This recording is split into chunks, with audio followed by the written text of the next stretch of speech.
بسم اللہ الرحمن الرحیم الحمد للہ رب العالمین والصلاة والسلام علی اشرف الانبیاء و سید المرسلین اما بعد رب اشرح لی صدری ویسر لی امری واحلل عقدۃ من لسانی یفقہوا قولی ربنا زدنا علما اللہم فقہنا فی الدین۔ آج ہم انشاءاللہ سورۃ المائدہ کی آیت نمبر 27 سے 32 تک یہ 6 آیات بنتی ہیں، ان 6 آیات کا مطالعہ کریں گے، اور ان آیات کے اندر ہمارے سامنے جو مضامین رہنے والے ہیں ان میں سب سے پہلا جو موضوع ہے وہ حسد اور بغض کی ممانعت کے اعتبار سے ہے، اور پھر اس کے بعد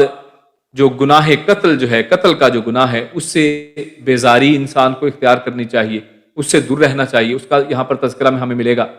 اور پھر اس کے بعد ایک بھائی کا قتل جو ہے اس کے اعتبار سے یہ ہمارے سامنے آدم علیہ السلام کے جو بیٹوں کا قصہ جو ہے وہ ہمارے سامنے آتا ہے، اور اس آدم کے جس بیٹے سے قتل ہوا تو اس کی ندامت جو ہے قرآن کریم میں ہمیں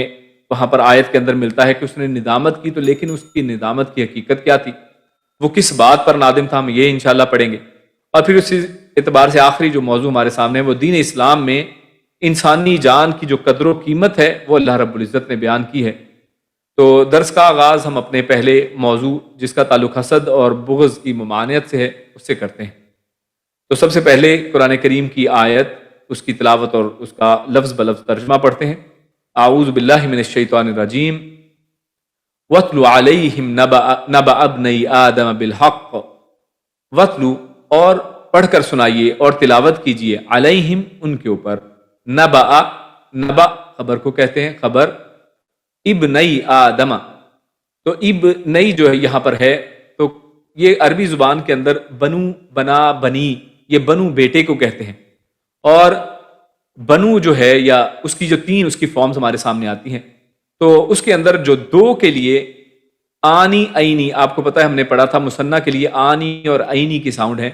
تو بنینی، بنینی 2 بیٹوں کو کہتے ہیں، اور یہ مذکر اضافی کی کیونکہ کنسٹرکشن ہے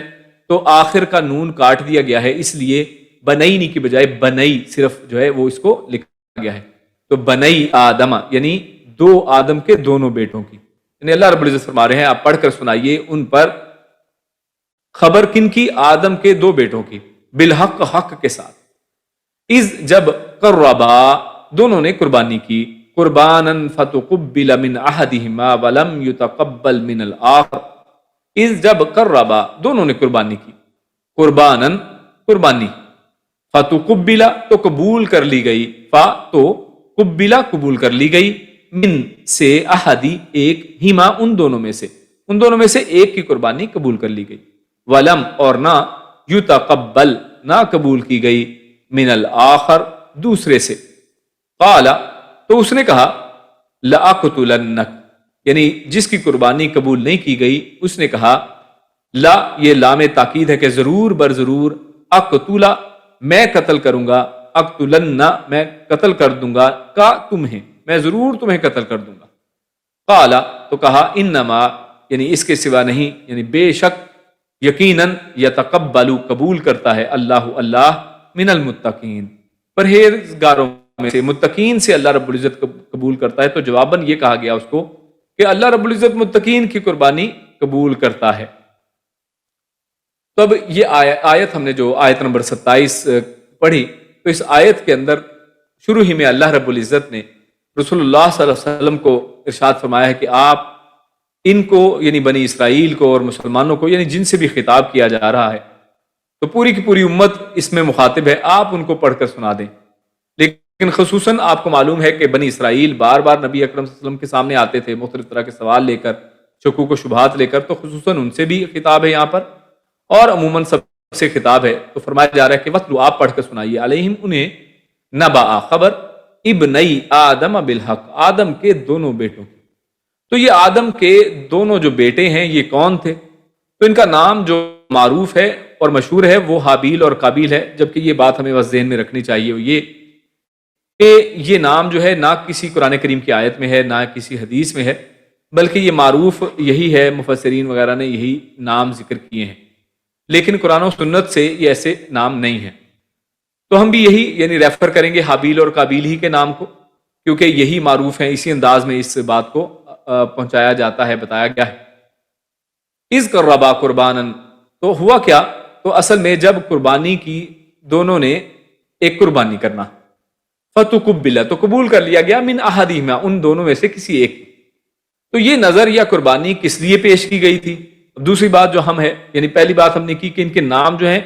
وہ نہیں ذکر کیے گئے،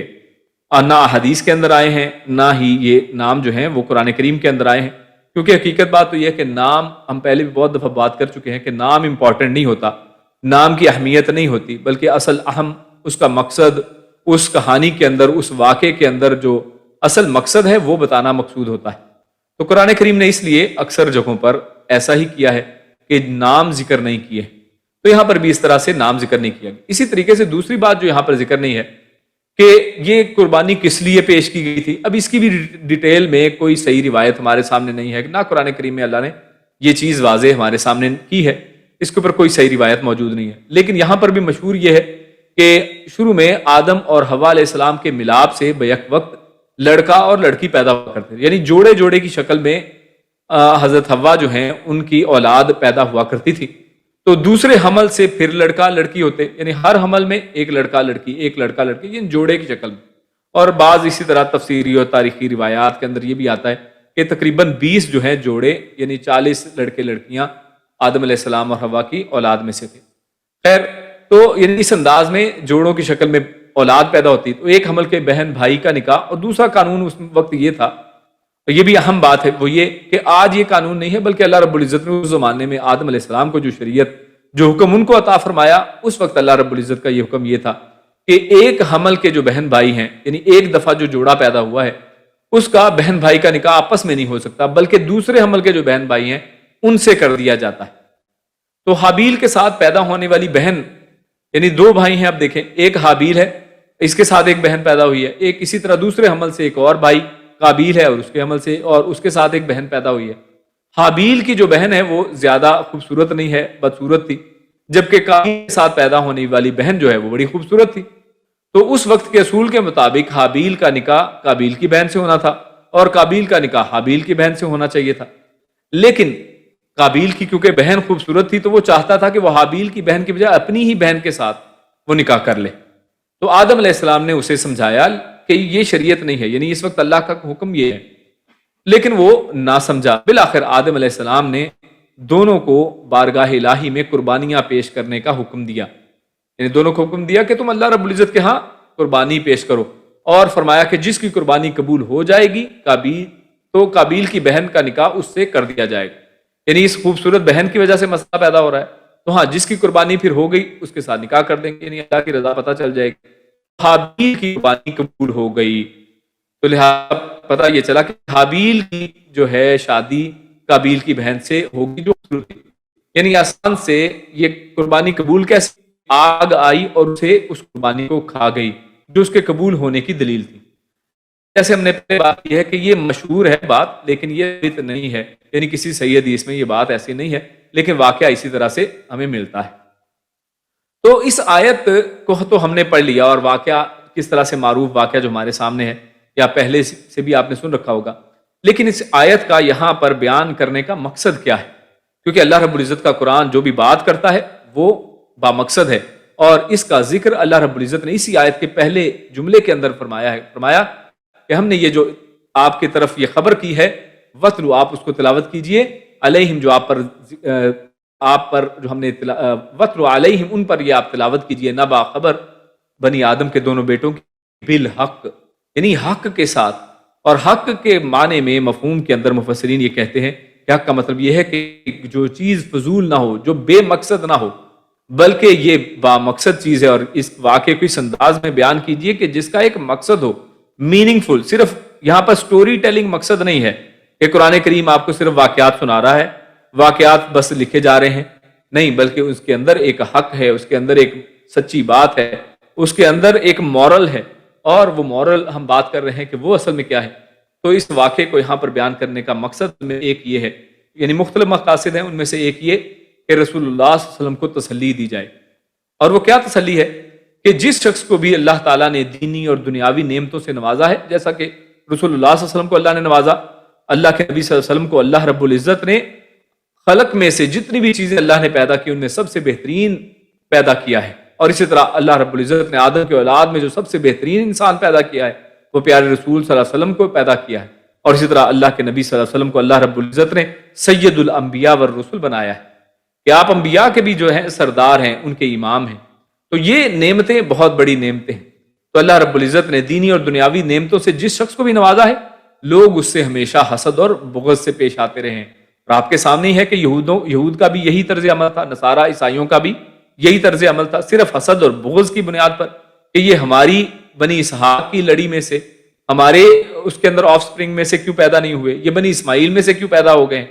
تو یہی اصل میں جو حسد اور بغض کی آگ ہے، یہ اصل میں ان کی جو ہے تکذیب اور اللہ کے نبی صلی اللہ علیہ وسلم کو نہ ماننے کی وجہ بنی، اور ان کی مخالفت اور ان کی سرکشی اور بغض یہ سب اسی حسد کی بنیاد پر ہے. لہٰذا ان پر افسوس اور آپ غم نہ کیجئے. تو اللہ کے نبی صلی اللہ علیہ وسلم کو یہاں پر تسلی دی گئی ہے کہ آپ کو غم کرنے کی ضرورت نہیں ہے. ہمیشہ سے ایسا چلا آ رہا ہے، آدم کے پہلے بھی اسی انداز میں یعنی آدم کی اولاد میں شروع سے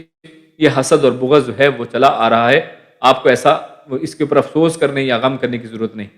کیونکہ ایک بھائی کا دوسرے کو قتل کرنا یہاں پر بھی یہ حسد کی بنیاد پر تھا، جس کی ہمیں تفصیل آگے ملتی بھی ہے کہ یہ سب حسد کی بنیاد پر ہو رہا ہے. اور یہاں پر بھی واضح یہی پتہ چل رہا ہے کہ ایک نے دوسرے کے اوپر حسد کیا ہے اور اسی حسد کی بنیاد کے اوپر اس نے اس کو قتل کرنے کے اوپر آمادہ ہوا ہے. تو آگے چلتے ہیں. اور دوسری جو اس کا مقصد ہمارے سامنے آتا ہے وہ یہ بھی ہو سکتا ہے کہ بتانا مقصود ہو کہ یہود اپنے گمان میں اللہ تعالیٰ کے محبوب ہونے کا دعویٰ کرتے ہیں. یعنی یہودیوں کا دعویٰ آپ کو معلوم ہے کہ وہ کیا کہتے ہیں کہ نحن ابناء اللہ، کہ ہم اللہ کے بیٹے ہیں،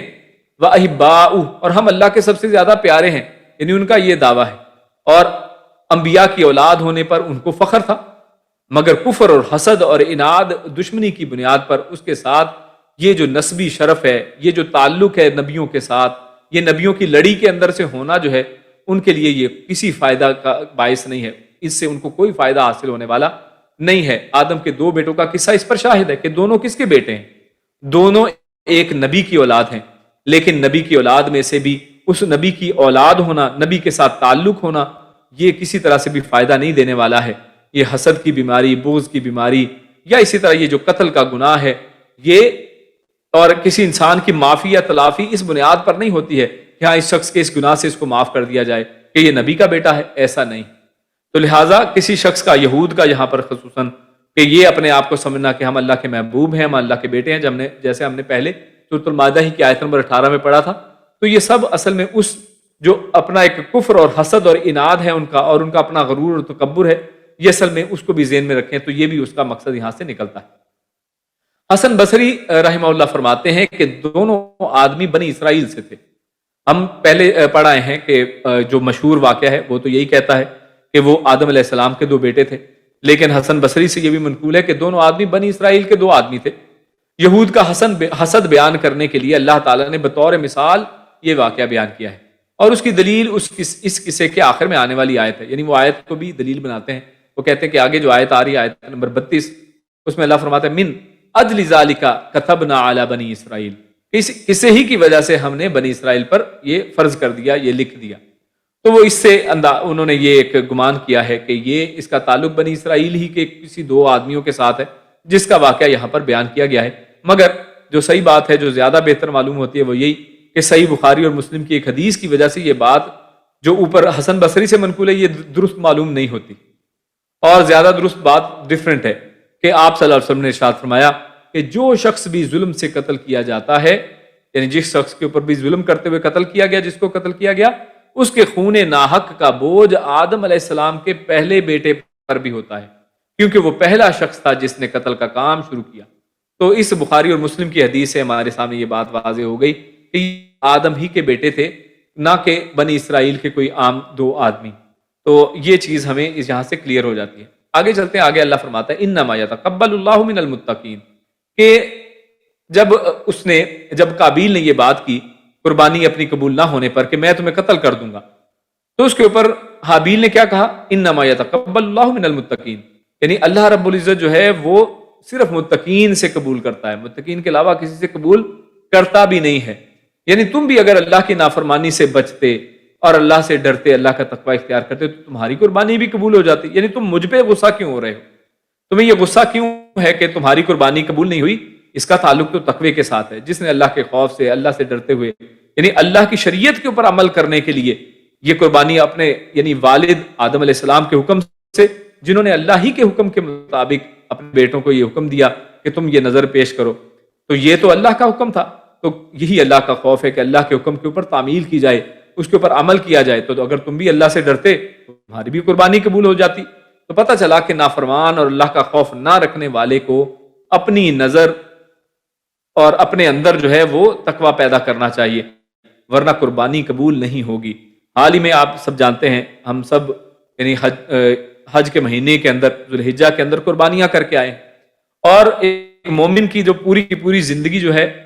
اس کے اندر بے شمار قسم کی قربانیاں ہیں. کبھی مال کی قربانی، کبھی جان کی قربانی، کبھی یہی جانوروں کی قربانی ہے. تو ہر طرح کی قربانیاں آتی ہیں، لیکن ان قربانیوں کا قبولیت جو ہے وہ تقوی کی بنیاد پر ہے. اس کا مقصد کسی کا دکھاوا نہیں ہے، کوئی حسد، خوف، بغض، کوئی اور چیز نہیں ہے، بلکہ صرف اللہ رب العزت کی رضا، اللہ رب العزت کی فرما برداری، اللہ رب العزت کا تقوی اور خوف اگر انسان کے اندر ہے تو قربانی قبول ہوگی. اور اگر ایسا نہیں ہے، اگر دکھاوا مقصود ہے تو قربانی تو بڑی دور کی بات ہے. دکھاوے کی تو پڑھی جانے والی نماز، روزہ، حج، قربانی، سب چیزیں جو ہے اللہ کے پیارے رسول سے منقول یہ ہے کہ اللہ کے نبی نے فرمایا کہ وہ جو شخص من صدق رائی، جس نے دکھانے کے لیے صدقہ کیا، من صام رائی، جس نے دکھانے کے لیے روزہ رکھا، یا من صلی رائی، یا جس نے نماز اس لیے پڑھی کہ اس نے دکھانے کے لیے پڑھی، فقد اشرکا، تو اس نے اصل میں شرک کیا ہے. وہ تو بہت بات آگے بڑھ جاتی ہے، بلکہ وہ شرک کے اندر جا گھستی ہے. اگلے موضوع کی طرف چلتے ہیں، اللہ کے جس کا تعلق گناہ قتل سے بیزاری کے اعتبار سے ہے. کیونکہ ایک بھائی نے تو قتل کے گناہ کی بات کر دی کہ میں قتل کر دوں گا تجھے، تو اب دوسرا جو ہے قتل سے بیزاری کا اظہار کرتا ہے. تو اس کو اللہ رب العزت نے اس طرح بیان فرمایا ہے. اللہ فرماتا ہے لَإِن بَسَطْتَ إِلَيَّ يَدَكَ لِتَقْتُلَنِي مَا أَنَا بِبَاسِطٍ يَدِيَ إِلَيْكَ لِأَقْتُلَكَ، کہ لَإِن البتہ اگر بَسَطْتَ تو نے بڑھایا الیہ میری طرف یدک اپنا ہاتھ، لِتَقْتُلَنِي لیے یا تاکہ تقتل کہ تو قتل کرنی مجھے، ما نہیں انا میں بباسطن بڑھانے والا، یعنی اگر تو بڑھاتا ہے ہاتھ مجھے قتل کرنے کے لیے تو میں بڑھانے والا نہیں، یدیا اپنے ہاتھ کو، الیکا تیری طرف، لی اقتلک تاکہ میں تجھے قتل کروں. یعنی تجھے قتل کرنے کے لیے آگے بڑھنا ہے، میرے پہ حملہ کرنا ہے تو تو کر، لیکن میں تجھے قتل کرنے کے لیے جواباً اپنا ہاتھ آگے بڑھانے والا نہیں ہوں. کہ یعنی یہاں پر ہے کہ میں تجھے قتل نہیں کروں گا، یعنی میں قتل کا آغاز نہیں کروں گا، میں قتل کے لیے اپنا ہاتھ نہیں بڑھاؤں گا. انی اخاف اللہ، کیوں انی، اور آگے لاجک اور ریزن بتا دی کہ بے شک میں اخاف اللہ، اللہ سے ڈرتا ہوں، رب العالمین، وہ اللہ جو رب ہے، جو پالنے والا ہے عالمین کا، جہانوں کا. انی بے شک میں، اریدو میں چاہتا ہوں، اپنا ارادہ بتا رہے ہیں کہ میں تو یہ چاہتا ہوں، ان کے تبوء کہ تو سمیٹ لے، باسمی ساتھ میرے گناہ کے، و اسمک اور ساتھ تیرے گناہ، فتکونا اور تیرے گناہ، فتکونا پس تو ہو جائے، من اصحاب النار، من سے اصحاب والے، النار آگ، یعنی تو آگ والوں میں سے ہو جائے. یعنی میں تو یہ چاہتا ہوں کہ تو ہی قتل کر، اور تو اپنا بھی گناہ اور میرا بھی گناہ وہ سمیٹ لے اور جہنمیوں میں سے ہو جائے. وذالک جزاء الظالمین، اور ذالک یہی ہے، جزاء بدلہ، الظالمین ظلم کرنے والوں. تو یعنی یہ کوئی میں اپنی طرف سے تمہیں کوئی دوزخ کی بات نہیں کر رہا، بلکہ ظالم یا ظلم کرنے والے کا یہی بدلہ ہوا کرتا ہے کہ جو اپنی حد سے تجاوز کرے. ظلم کہتے ہیں حد سے تجاوز کرنے کو، یعنی جو حق بنتا ہے یعنی جس چیز کو جس جگہ پہ رکھنا تھا اس کو کسی دوسری جگہ پہ رکھ دینا، اس کو اس کا حق نہ دینا، تو یہ اصل میں ظلم ہوا کرتا ہے. تو یہ اللہ رب العزت ظالموں کو اسی طرح سے بدلہ دیتا ہے. تو اس آیت کے اندر ہمارے سامنے پہلی جو بات آتی ہے کہ یہاں پر انہوں نے کہا، یعنی کون کہہ رہا ہے؟ حابیل کہہ رہا ہے، یعنی جس کو قتل کیا گیا ہے، یعنی میں تمہیں قتل کرنے کے لیے اپنا ہاتھ تمہاری طرف نہیں بڑھاؤں گا. یعنی قتل کرنے کا ارادہ تمہارا ہے، میرا قتل کرنے کا کوئی ارادہ نہیں ہے. اور اگر تم نے میرے پہ حملہ کرنا ہے تو تم کرو، ہاں اپنے بچاؤ کے لیے ہاتھ اٹھاؤں تو الگ بات ہے. یہ اہم بات یہاں پہ نوٹ کر لیں. یعنی ایسا نہیں ہے کہ انہوں نے کہا کہ یہاں پر لگتا یہ ہے کہ ما انا بباسط یدی الیک لاقتلک، کہ میں تیری طرف قتل کے لیے ہاتھ نہیں بڑھاؤں گا. اس کا مطلب یہ ہرگز نہیں ہے کہ میں جوابی طور پر بھی ہاتھ نہیں بڑھاؤں گا. ہاں جواب کے طور پر تو یہ تو انسان کا حق ہے کہ اپنا دفاع کرے، اور انسان کے اوپر ضروری ہے کہ اپنے دفاع کے اندر وہ بھی ہتھیار اٹھا رہے. تو یہ اس امت مسلمہ کا اس کے اوپر اجماع ہے کہ آپ اپنے دفاع کے لیے ہتھیار اٹھا سکتے ہیں. لیکن یہاں پر جو بات چل رہی ہے وہ اصل میں اس انداز میں ہے کہ تو مجھے قتل کرنا چاہتا ہے، میں تجھے قتل نہیں کرنا چاہتا. ہاں اگر تو قتل کرنا چاہتا ہے تو قتل کر، تو ہی گناہ اس کا گناہ گار بن. اور اگر مقتول بھی اپنے قاتل کو قتل کرنے کے پیچھے لگا ہوا ہو، یعنی مقتول کا بھی ارادہ یہی ہو کہ اچھا تو مجھے قتل کر، یا اس کا بھی ارادہ یہی ہے کہ میں تجھے قتل کر دوں گا، دونوں اسی ارادے سے اگر نکلے ہیں تو ایسی صورت میں دونوں جہنمی ہیں. جیسا کہ صحیح بخاری کی حدیث میں ہے کہ رسول اللہ صلی اللہ علیہ وسلم نے ارشاد فرمایا کہ جب دو مسلمان اپنی تلواروں کے ساتھ ایک دوسرے کا مقابلہ کرتے ہیں تو قاتل اور مقتول دونوں جہنم میں جائیں گے. احنف بن قیس رضی اللہ تعالیٰ عنہ نے پوچھا کہ اے اللہ کے رسول صلی اللہ علیہ وسلم، یہ تو قاتل ہے، مقتول کا کیا قصور ہے؟ یعنی فرمایا کہ دونوں اصل میں جنم میں جائیں گے. تو انہوں نے کہا کہ ایک تو قاتل ہے جس نے قتل کر دیا، اب دوسرا تو قتل ہو گیا، اب اس کا کیا قصور ہے؟ تو فرمایا اس لیے کہ وہ بھی اپنے قاتل کے قتل پر حریص تھا، یہ بھی تو یہی چاہتا تھا کہ میں اس کو قتل کر دوں. یعنی دونوں کا مقصد یہی تھا، دونوں گھر سے اسی لیے نکلے ہیں کہ میں اس کو ماروں گا، وہ کہتا ہے کہ میں اس کو ماروں گا. دونوں کا ارادہ قتل کا تھا، تو لہٰذا دونوں جہنم میں جائیں گے. ہاں قتل اس سے ہو گیا اور یہ اس کو قتل نہ کر پایا، یعنی اس کو موقع نہیں ملا، ورنہ کر اس نے بھی دینا تھا. تو اس لیے دونوں ہی کو اللہ کے نبی صلی اللہ علیہ وسلم نے فرمایا کہ دونوں جہنمی ہیں. تو اسی طرح آیت نمبر 29، آگے 29 کی طرف چلتے ہیں، جس میں انہوں نے کیا کہا، انی ارید ان تبوء باسمی، کہ میں تو یہ چاہتا ہوں کہ تو میرا گناہ بھی اور اپنا گناہ بھی وہ لے لے اور تو جہنمیوں میں سے ہو جا. تو میرا گناہ یعنی جو مجھے اس صورت میں ہوتا جب میں بھی تجھے قتل کرنے کے در پہ ہوتا، یعنی وہ گناہ بھی اگر کوئی ہوتا تو وہ بھی اصل میں تو ہی سمیٹ لے. جیسا کہ پیچھے حدیث میں اوپر آیا ہے کہ گناہ جو ہے وہ اسی کو ہوگا کہ جس نے یہ ارادہ کیا ہے، یا یہ کہ میرے گناہوں کا بوجھ بھی تجھ پر ڈالا جائے. تو دوسرا معنی یہ بھی اس کا ہو سکتا ہے، یعنی دو معنی یہاں پر کیے گئے. ایک یہ کہ ظاہر ہے جو شخص کسی کے اوپر ظلم کرتا ہے، حدیث کے اندر آتا ہے کہ قیامت والے دن کیا ہوگا، ایک شخص کے پاس بہت سی نیکیاں ہوں گی، لیکن ایک ایک کر کے لوگ آئیں گے اور کسی نے، اس بندے نے کسی کو گالی دی ہوگی، کسی کو مارا ہوگا، کسی کے ساتھ ظلم و زیادتی کی ہوگی، تو آہستہ آہستہ اس کے جو ہے، اس کے ثواب جو ہیں، اس کے اجر جو ہیں، اس کی نیکیاں لے لے کر اس بندے کو دے دی جائیں گی. اور اگر وہ بھی ختم ہو جائیں گی تو پھر اس کے جو گناہ ہیں، یعنی جس کے ساتھ ظلم کیا گیا تھا اس کے گناہ لا کر اس کے سر پر لاد دیے جائیں گے. تو یہ دونوں ہی، یہ دوسرے معنی میں یہاں پر یہ بات کی جا رہی ہے کہ میرے گناہوں کا بوجھ بھی تجھ پر ڈالا جائے گا. جیسے کہ حدیث میں ہے کہ قیامت کے دن ظالم کو لایا جائے گا اور اس کی نیکیاں مظلوم کو دی جائیں گی. اگر نیکیاں نہ ہوئیں تو مظلوم کے گناہ اس پر ڈال دیے جائیں گے، جیسا کہ بخاری کی حدیث میں ہمارے سامنے. تو آگے چلتے ہیں، اگلا موضوع جو ہمارا ہے وہ بھائی کا قتل، اور یہ جو قابیل تھا اس نے حابیل کا قتل کر دیا. اب آخرکار یہ قتل تو ہو گیا، اب اس کے اوپر یہ ندامت کا اظہار ہمارے سامنے یہ قرآن کریم میں ہمیں ملتا ہے. تو اصل میں ندامت کس طرح کی تھی، کس چیز کی تھی، کس چیز پر تھی؟ کیونکہ اگر انسان اپنے قتل کے اوپر یا کسی بھی گناہ کے اوپر نادم ہو جائے، شرمندہ ہو جائے، توبہ کر لے، تو پھر تو وہ اس کی توبہ قبول ہو جائے گی، کیونکہ اللہ رب العزت مرنے سے پہلے کی گئی توبہ قبول کرتے ہیں. تو یہاں پر اصل میں کیا واقعہ ہے اس کو سمجھنا ہے. اللہ فرماتا ہے فَطَوَّعَتْ لَهُ نَفْسُهُ قَتْلَ أَخِيهِ فَقَتَلَهُ فَأَصْبَحَ مِنَ الْخَاسِرِينَ. پس فَطَوَّعَتْ، پس آمادہ کیا، یعنی اس نے اپنے ارادے کے ساتھ، اپنی خوشی کے ساتھ ارادہ کیا، لہو اس کو، نفسہ اس کے نفس نے، یعنی آمادہ کیا اس قابیل کو، یعنی اسی قاتل کو اس کے نفس نے، قتل اخیہ، اپنے بھائی کے قتل کے اوپر. تو اس کا نفس جو ہے، نفس امارہ جو حکم دیتا ہے انسان کو برائی کا، اس نے اصل میں اس کو قتل کے اوپر ابھارا ہے.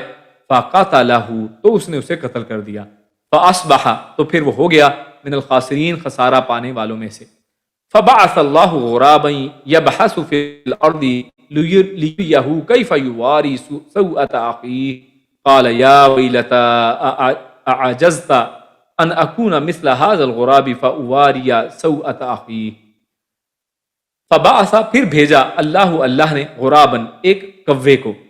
یبحث، وہ کریدنے لگا، فی الارض، زمین میں، لیوریہ، تاکہ وہ دکھائے اسے، لیوریہ، لی، تاکہ یوریا، وہ دکھائے، اس کو، کیفا، کہ کس طرح، یواری، کہ وہ چھپائے، سوءتا، لاش کو، اخیہ، اپنے بھائی کی. قالا، وہ کہنے لگا، یعنی یہ قابیل کہہ رہا ہے جس نے دیکھا ہے اس کوے کو یہ کرتے ہوئے، اس نے کہا یا ویلتا، ہائے افسوس، یعنی کاش، اعجزتا، کہ کیا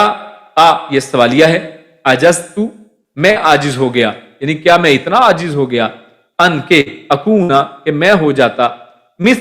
مثال یا کی طرح، حاضل غرابی اس کوے کے، فاواریا پس میں چھپا لیتا، سوءۃ اخی اپنے بھائی کی لاش کو، یعنی اس نے کہا کہ ہائے افسوس، یعنی مجھ پر افسوس ہے، اپنے اوپر افسوس کر رہا ہے کہ میں اتنا عاجز ہو گیا تھا کہ یعنی مجھے یہی سمجھ نہیں آتی کہ میں غراب کی طرح، اس کوے کی طرح میں اپنے بھائی کو میں بھی چھپا لیتا۔ فاصبح من النادمین، تو پس وہ ہو گیا من النادمین شرمندہ ہونے والوں میں سے۔ تو اب یہاں پر اس کی شرمندگی کا اظہار ہمارے سامنے ہے۔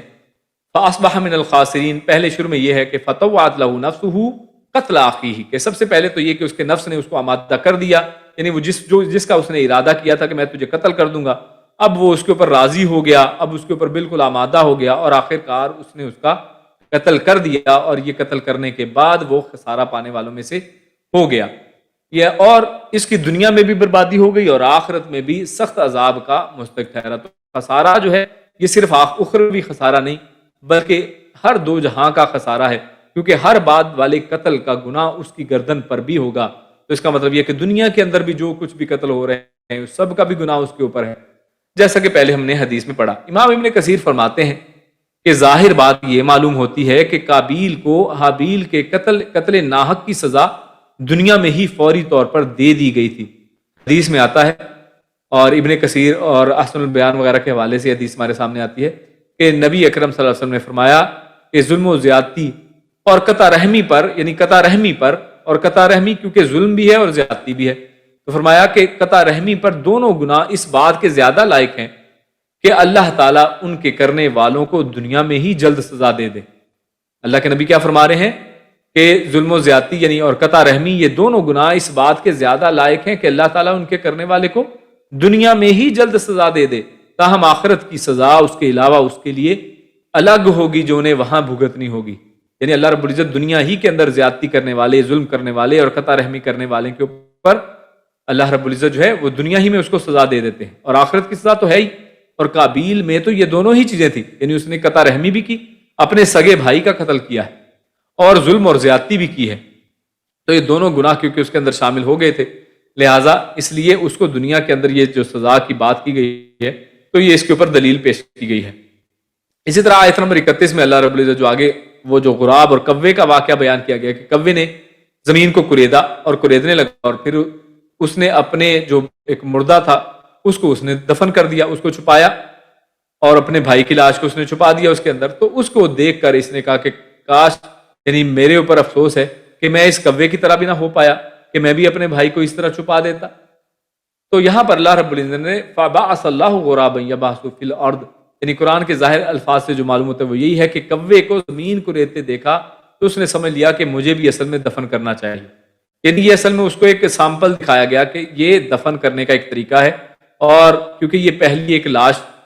اور پہلا ایک قتل تھا اور دفن کرنے کا واقعہ تھا، تو اس کو یہ بھی اندازہ نہیں تھا کہ مجھے کیا کرنا ہے، تو اس کو ایک دفن کا انداز بتا دیا گیا، جیسا کہ قرطبی نے وضاحت کی ہے۔ تو فَأَصْبَحَ مِنَ النَّادِمِينَ، تو اصل جو بات یہاں پر اس آیت کے اندر ہے کہ یہاں پر پتہ یہ چلتا ہے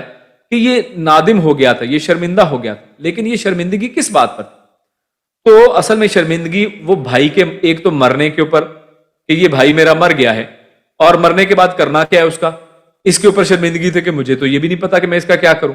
اور پھر اسے ٹھکانے لگانے کی بات جلد سمجھ میں نہ آنا، یہ دونوں ہی کے اوپر اس کی شرمندگی تھی کہ مجھے سمجھ نہیں آئی، یہ نہیں ہو سکتا ہے کوئی عرصے کے بعد آ جاتی، لیکن خود سمجھ نہیں آ سکی، بلکہ کوے نے اس کو سمجھایا، ایک جانور جو ہے وہ اس کو سمجھا رہا ہے، یعنی اس کا دماغ جو ہے اس ظلم و زیادتی کرنے والے شخص کا دماغ جو ہے وہ اس کوے سے بھی زیادہ نہ چل سکا کہ یہ سمجھ جاتا کہ مجھے اپنے بھائی کے ساتھ کیا کرنا چاہیے، کیونکہ اگر وہ اپنے فعل پر پریشان ہوتا، یعنی یہاں پر بڑی واضح بات یہ ہے کہ یہ اصل میں پریشانی جو ہے صرف ٹھکانے نہ لگانے کی سمجھ آنا، یا مجھے جلدی کیوں نہیں سمجھ آئی اور کوے سے مجھے سمجھ آ رہی ہے، تو اس بات کے اوپر اصل میں یہ پریشانی تھی، اور اس کی پریشانی یہ نہیں تھی کہ مجھ سے بھائی کا قتل ہو گیا تو یہ قتل میرے سے غلط چیز ہو گئی ہے، قتل کے اوپر کوئی پریشانی اس کی نہیں تھی، وہ تو بڑی اس نے فتوعات ہے، اور توع جو کہتے ہیں نا وہ ہوتا ہے کہ دل کے ساتھ جس کے اوپر بندہ مطمئن ہو جائے، اور جو کام والنٹریلی جو بندہ خود اپنے آپ کو آگے پیش کر کے کرے، تو اس نے قتل تو اس انداز میں کیا تھا۔ تو اب یہ جو پشیمانی ہے تو یہ اس کے اوپر نہ توبہ ہے اور نہ اس کا توبہ کی یہاں پر نہ ملتا ہے، اور نہ کسی حدیث میں اس کا کوئی ثبوت ملتا ہے کہ اس نے کوئی توبہ کی، بلکہ یہ صرف اسی انداز میں پشیمانی ہے، اپنے فعل پر پشیمان نہیں تھا اور نہ ہی اس نے کوئی توبہ کی۔ اگر توبہ کرتا تو معاف ہو جاتی، اور دنیا میں جو قتل ہوتے ہیں ان کا گناہ اس پر نہ ہوتا، کیونکہ حدیث میں ہمارے سامنے یہ بھی آ گیا کہ اللہ کے نبی صلی اللہ علیہ وسلم نے کیا ارشاد فرمایا صحیح بخاری کی حدیث میں کہ سب کا گناہ اس ایک شخص کو ملتا ہے کہ جس نے اپنے بھائی کا قتل کیا تھا بنی آدم میں۔ لہٰذا اس کا مطلب یہ ہے کہ اس کی توبہ قبول نہیں ہوئی، اور اس کا مطلب یہ بھی ہے کہ اس کی توبہ ہی اصل میں اس نے نہیں کی، اور کی ہوتی تو شاید قبول بھی ہوتی۔ تو لہٰذا اسی وجہ سے سب کا گناہ اسی کے اوپر ہے، اور جیسا کہ خود اس کے بھائی نے بھی کہا کہ میں یہ چاہتا ہوں کہ میرا گناہ اور اپنا گناہ تو لے کر تو جہنم رسید ہو جائے۔ تو لہٰذا یہاں پر آگے ایک آیت میں بڑا زبردست ایک نسخہ اور فارمولہ اللہ رب العزت نے ہیومن رائٹس کے اوپر بڑی زبردست ایک بات کی ہے، اور اسلام کے اندر ہمیں پتہ چلتا ہے کہ اسلام میں انسانی جان کی قدر و قیمت کیا ہے۔ تو اللہ رب العزت ارشاد فرماتا ہے من اجل ذالک كتبنا على بني اسرائيل انه من قتل نفسا بغير نفس او فساد في الارض فكانما قتل الناس جميعا ومن احياها فكانما احيا الناس جميعا ولقد جاءتهم رسلنا بالبينات ثم ان كثيرا منهم بعد ذلك في الارض لمسرفون۔ تو اللہ فرماتا ہے کہ من اجل ذالک، کہ اسی وجہ سے، یعنی اس واقعے اور یہ جو ہمارے سامنے بات آئی ہے، اس قتل کا ایک پورا واقعہ ہمارے سامنے بیان کیا گیا ہے کہ اسی وجہ سے کتبنا، ہم نے لکھ دیا، یعنی ہم کتبنا قرآن میں اللہ جب فرماتا ہے تو اس کا مطلب ہوتا ہے کہ ہم نے فرض کر دیا۔